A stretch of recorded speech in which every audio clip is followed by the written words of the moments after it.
काय चालू आहे इथे? आणि दीदी तू अशी अशी का उभी आहेस? हे बघा, एक गोष्ट नीट ऐकून घ्या.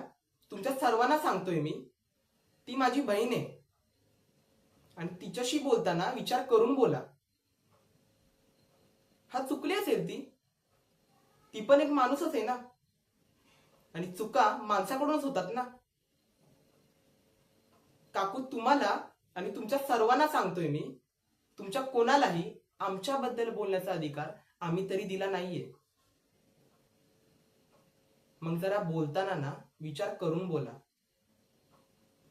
तुमच्यासाठी ना साधी मुलगी असेल ती, पण माझ्यासाठी ना माझी बहीण आहे.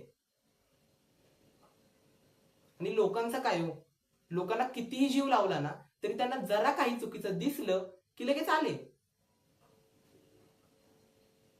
बरं ठीक आहे, माफ करा, आता प्लीज निघा इथून. आणि तुला सांगतोय, परत माझ्या बहिणीच्या वाटेला जाऊ नको. निघ.